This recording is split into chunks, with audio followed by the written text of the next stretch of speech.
Zak Brown from McLaren, Cyril Abiteboul of Renault, and Christian Horner of Red Bull.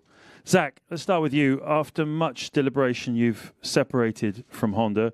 What was the tipping point, and what sacrifices do you have to make now?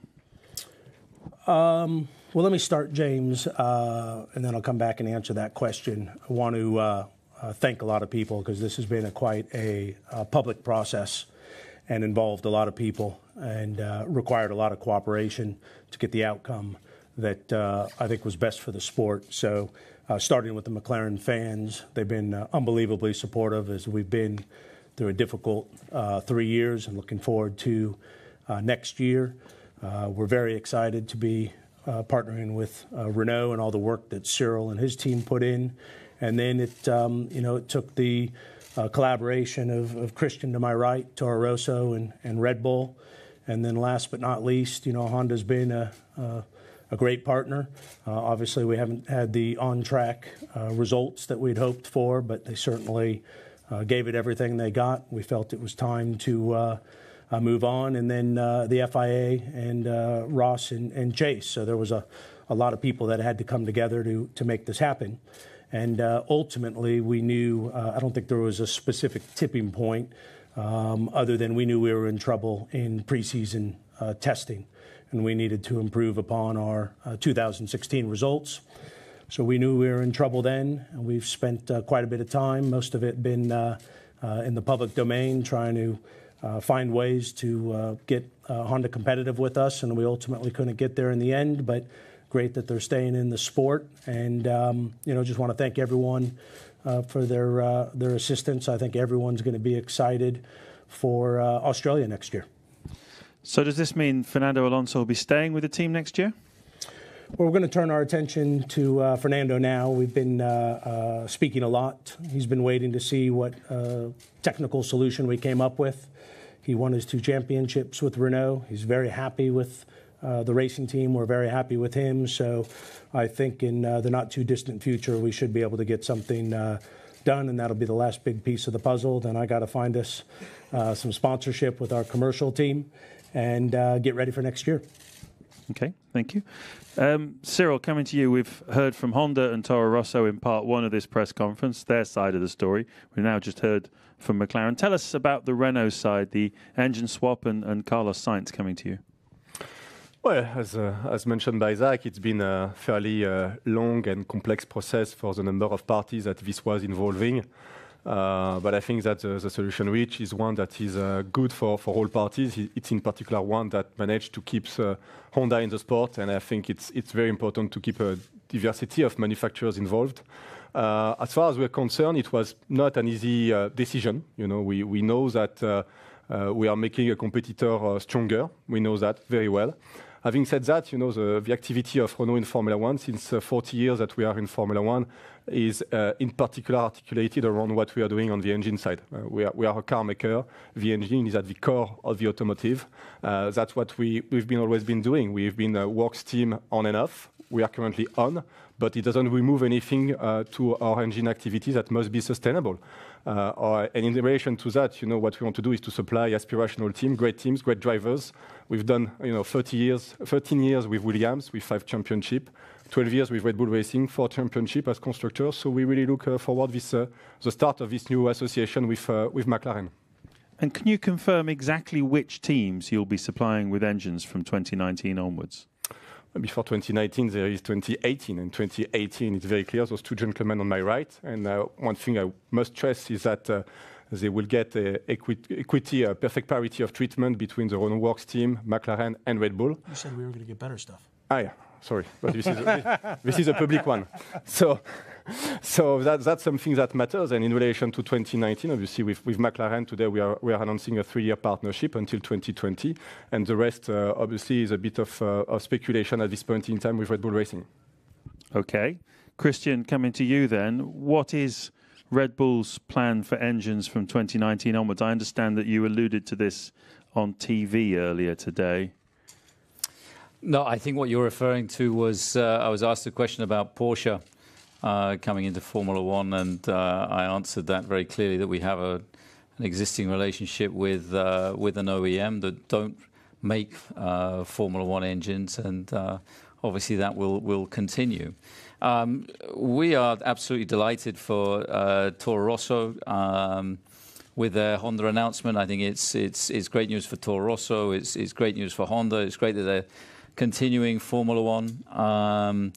Obviously, it's facilitated that Zach has managed to get the Renault engine that he was craving, and Carlos Sainz gets to further his career, obviously in Cyril's team, whilst also remaining part of the Red Bull family. So I think you've got a rare occasion in Formula One where everybody's happy.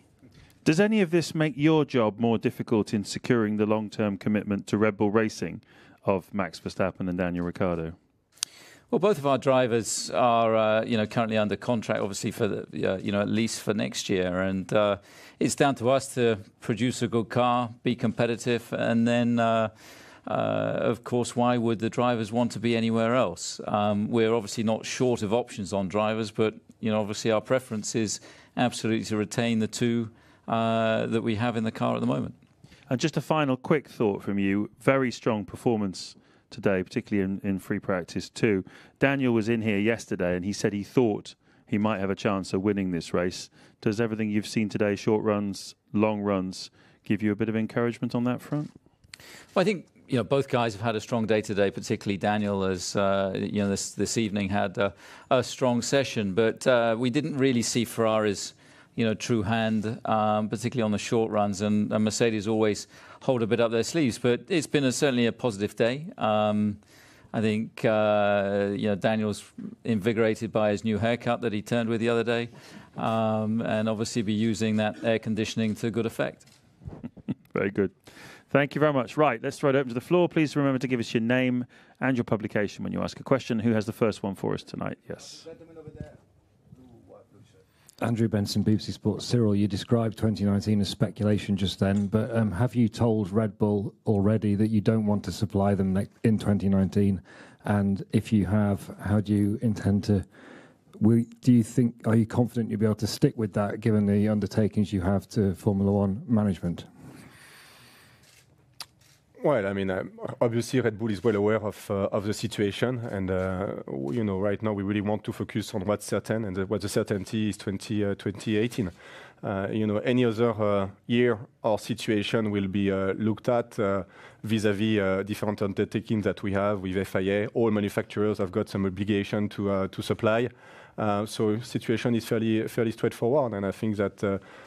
It's more on Red Bull camp to define what's best for them medium to long term.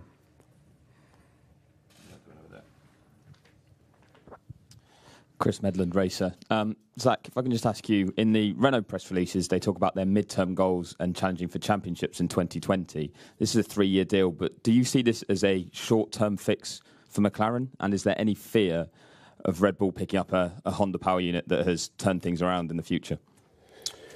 No, this is not a short-term fix. At the end of the day, no one knows yet what the engine rules are in 2021. So I think it's hard for anybody to look beyond 2020 because we don't know what 21 looks like. So, we think we've got a long-term partnership, the foundation for it. Renault's got a great history in the sport, won a lot of championships with Red Bull, won a lot of championships themselves. So we're very happy where we are. We think we'll be very competitive together. So you had a second part to the question? Any fear? Any fear of Honda getting... we've got great competition on both sides of me right now, and Ferrari and Mercedes. I think probably what we're most concerned about is not a Red Bull-Honda combination or any combination out there. We need to get budgets under control. I think the reason you see the gaps in the field now is the gaps in budgets between the top two teams and everyone else is way too big. The gaps seem to be getting bigger.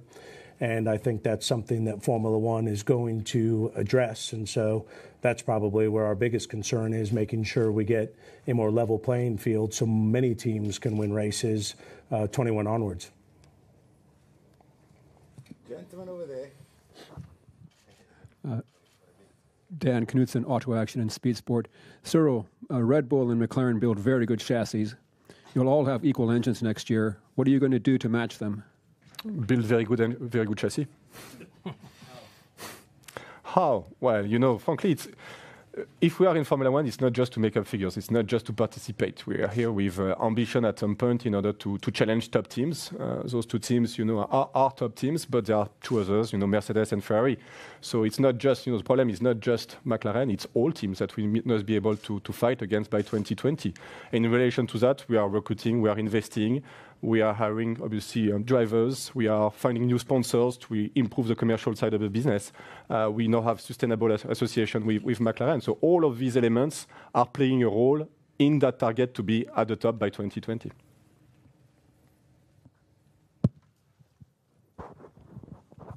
Dieter Renken, Racing Lines. Zach, you spoke about the inequitable budgets and payouts and whatever else in Formula One. Your team and Christian's team are two of the 4 teams that actually receive preferential payments and bonuses from Formula One management. You say you need to get budgets under control. That would tend to indicate that you're talking about a budget cap of some type or other, as well as an equitable payment structure. All 3 of you, do you believe that budget cap should be introduced? And how do you feel about the figure of $150 million that's being discussed at the moment, excluding drivers, management, and engines? Speaking from McLaren, we're a fan of budget caps. We think it's important. Most other sports have it. And it will equal the playing field. And we recognize that means, as you mentioned, we're one of the 4 teams that get special payments. That might mean some compromise. But we feel if the sport is healthier, that ultimately that will benefit all of us. We're a great racing team. There's lots of great racing teams, and we want to race and have the same chance as everyone else. And the 150 million number that we hear, that sounds in the right ballpark. You get into a lot of detail of how do you handle CapEx, executive salaries, overhead, et cetera, so it's quite complex. But the concept of a budget cap, yes, and a number of 150 million seems to be in the right ballpark. Christian, do you and Red Bull's owner, Mr. Mateschitz, see things the same way? I think we see things slightly different. We're fully in favour of reducing costs. I think the problem if you just introduce a budget cap with current regulations is that we'll end up employing teams of accountants to find smart ways of circumventing the current set of rules. So I think the biggest cost driver are the technical regulations, and I think FIA, FOM need to get those under control, to get the chassis side under control, to clean up the cars. They're starting to look far too messy in terms of all the appendages and so on that are growing on them. And of course, a key part of that also is the engine. And, we're sitting here today with enormous engine bills because, of the technology that are involved in these power units. The manufacturer obviously is bearing the brunt of the research and development costs of those engines that one has to question what is the actual road relevance of. So I think there needs to be an absolute root and branch review of the regulations. And I think once that is done, then you can potentially look at a budget cap because it becomes a far softer mechanism than if you introduce the budget cap tomorrow, then with race teams incorporated as part of larger OEMs, it would be almost impossible to effectively police the allocation of resource and spend and facilities, etc. Cyril.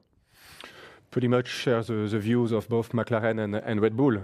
And I would tend to agree that if there is any form of cap or cost control mechanism through the regulation, it should also encompass the engine, but not just the cost of supply, but also the cost to develop the engine. And that's something that we fell short so far.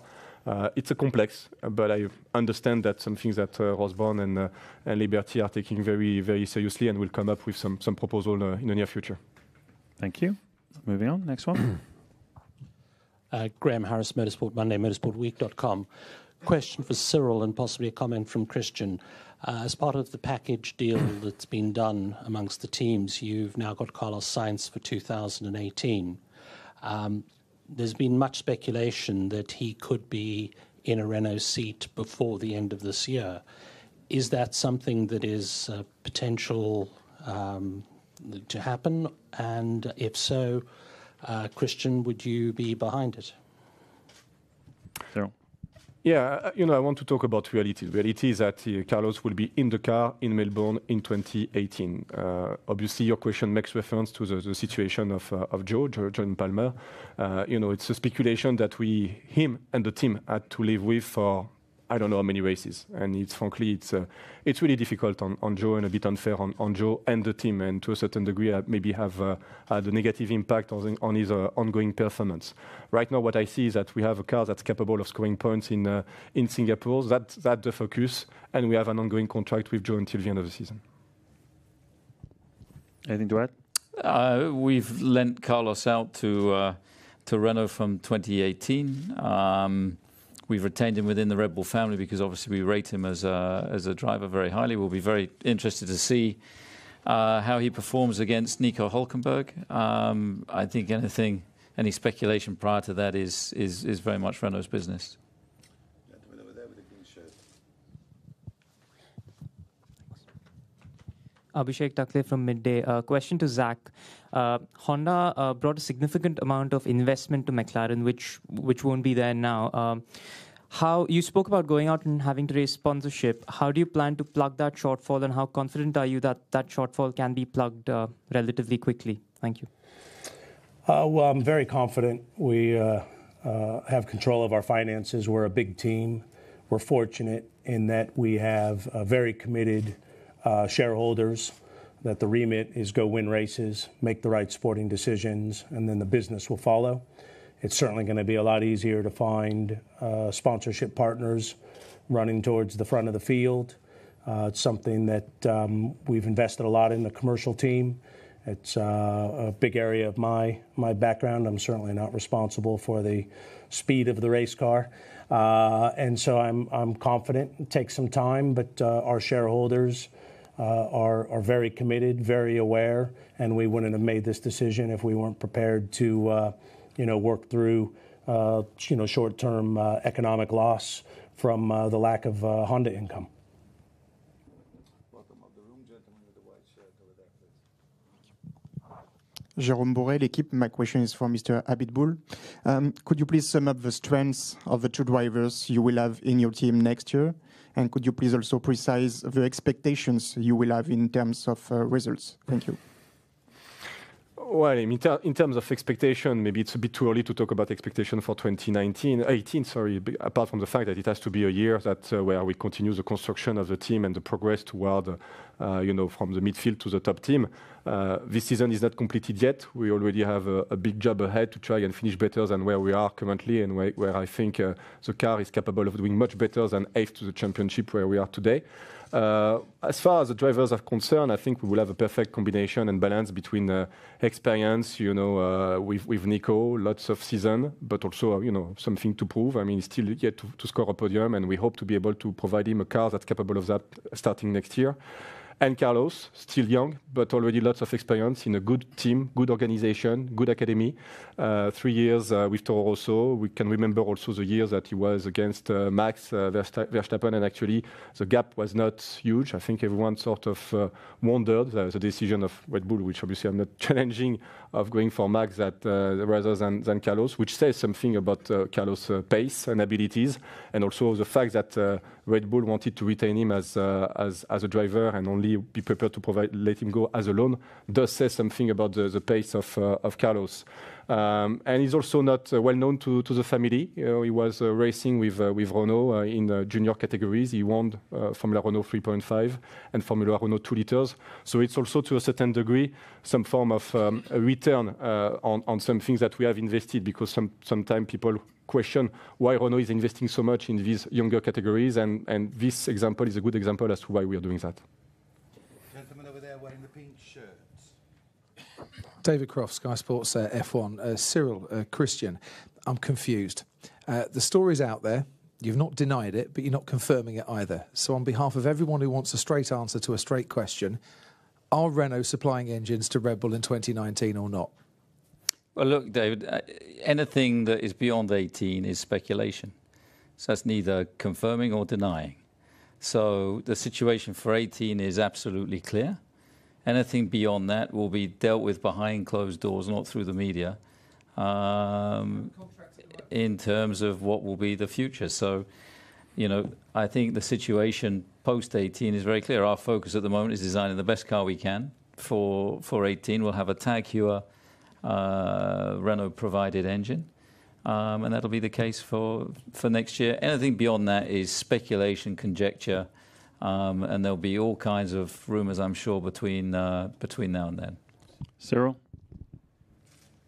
Nothing to add. Do you want to supply an engine? Do we want to supply an engine? We are an engine. We are an engine supplier. I mean, frankly, I think that Christian has provided the best possible answer. I think you must appreciate that there is a number of things that need to be considered and discussed. I think, frankly, you can infer from the answer of Christian what is a contractual situation, which we have no obligation to disclose at this point in time. We've got a number of obligations towards the FIA. There was a reference to obligation towards firm. As an engine manufacturer, our business is obviously to supply engine, not under any terms, not under any sort of circumstance, and it has to serve a strategic interest, which I guess is what will be discussed in the future. We try to talk in the mic. Remember, this is for the written press, journalists, So we go to the gentleman with the blue shirt, and we respect the timing that I'm giving the mic. Thank you. Chris Medland Racer, question for Christian. When McLaren and Honda partnered, I think it was Ron that said that the only way to win championships was to have a works partnership. Do you think that's going to be the case going through to the end of 2020? And how difficult is it going to be to change beyond the end of 2020? Well, look at what happened to Ron. Look, I think that, first of all, as I said earlier, I think everybody's genuinely happy and excited about Honda remaining in Formula One. I think it's great news for Toro Rosso. I think it's great news for Honda, and we'll certainly be paying very close interest to that. I think that the engine is too much of a performance differentiator in Formula One as it currently stands, and it's wrong that manufacturers and teams find themselves in this situation. I just hope that moving forward, Ross seems to have a really good group of people around him. He seems to be working very well with the FIA to come up with a sensible set of regulations that control costs of development, controls effectively the spread of performance, controls the supply price to customers, and that creates a more level playing field than we've seen since the introduction of these regulations that have been, really since they've been introduced in 2014, have been extremely divisive and haven't really added to Formula One that I can see in any way. Dieter Renken, Racing Lines. With reference to the answers I got earlier on regarding the budget cap and also what you've just said, Christian, would you be prepared to accept a cost cap or budget cap linked to regulations from 2021 onwards when the current regulations expire, so that the two get introduced simultaneously? And then to Cyril, does it make sense ramping up your team knowing that budget caps could actually be in place by then? Well, answering the first part of your question, look, we're all in favour of reducing costs. Now, the reason that we were previously against budget cap was because as a team that was just a Formula One team, we were concerned compared to our rivals that were part of OEMs that costs could be hidden, could be contained. I think if you deal with the root source of the problem, which is the regulations that create the expenditure, then bringing in a cap on top of that, if the two are done hand in hand, that's acceptable to us, but they have to go hand in hand. If you put all the pressure just on a budget cap, as I say, we'll end up in a world championship of accountants and who can hide the most money. Cyril? No, it's a good question. Anything we are doing right now, obviously, is with the current set of regulation. So it's very difficult to assume a different set of regulation when you make strategic decisions like investment, like recruitment. Having said that, we really put at the top of our priorities the cost efficiency of the organization. We accept that the cost efficiency actually if you want to be a very competitive team in Formula One, you need to accept right now to be very low in terms of cost efficiency. And that's something that we try to see with a different angle. Right now, our commercial structure is slightly different from the top team. There was reference made previously to the CCB status and others coming from FOM. We do not enjoy that status. So actually, to a certain degree, a cost cap would not hurt us to the same degree as the other teams, and we believe that it's good for the sport.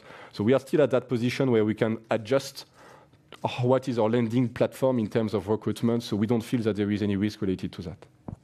Beside you, grey shirt. Quickly, please. Michael Amanado, Class Act Media. Question to all three, and perhaps to Cyril, in your capacity as an engine manufacturer rather than a works team. There's been a lot of talk about grid penalties all year, and particularly after the Italian Grand Prix. Ross Brawn said perhaps he'd like to see a future without grid penalties. Have you had those discussions with Ross about what those alternatives might be? And amongst the three of you, do you have any solutions you believe would be fairer than what we currently have? There is a solution, which is to have an engine that's reliable, or a car that's reliable, and that's our priority, frankly. And we are failed. We come short to that objective right now. Clearly, it's not going in the right direction in the sense that there will be even fewer components allowed next season. Having said that, most of the penalties that we have this year are related to the fact that we were very late in the development of our engine this year, and we have all the confidence to be much more reliable next year, despite the fact that the life of the engine will be increased. Having said that, I think that grid penalty do not make sense. When you already have a problem on track, there is already a pain. So to a certain degree, it's a double hit, a double impact, which I think we could easily lose. But we will still need, given the cost of the engine, to have some form of limitation in the number of engines that are used. Right now, we are making plans for the regulation, and we need to have some form of stability. We've invested in order to make the move from 4 per unit to 3 per unit per driver and per season. I would hate having to go back and having the situation to be changed for next year. Having said that, I guess the penalty could be changed. Zach? Well, I'd consider us to be grid penalty experts. And we need to get rid of them. I think it's confusing for the fan. 65 grid penalties here, we start there. There's got to be a better way. Haven't yet really thought through what the best solution is, but I think when fans show up to races, they want to see the best drivers who set the fastest times sitting at the front where they belong. So certainly there needs to be some sort of penalty, but I think it's gotten to the point now where it's not easy for people to understand what those penalties are, and so there's got to be a cleaner way to do that. And Christian? Yeah, I think, as Zach says, I think most importantly for the fans, I mean, who on earth could understand what was going on the grid in Monza? I mean, that was just nuts. And I think the penalties are inelegant. Why should the driver be penalised? Maybe it should be a team thing as opposed to the driver. Or maybe the manufacturers should just be fined a disgustingly large amount of money for every failure that there is. So that could be another way of Dieter's point of wealth distribution. Wealth is not going the right direction. Thank you very much. Thank you very much. Good luck in this weekend's Singapore Grand Prix. A full transcript will be available.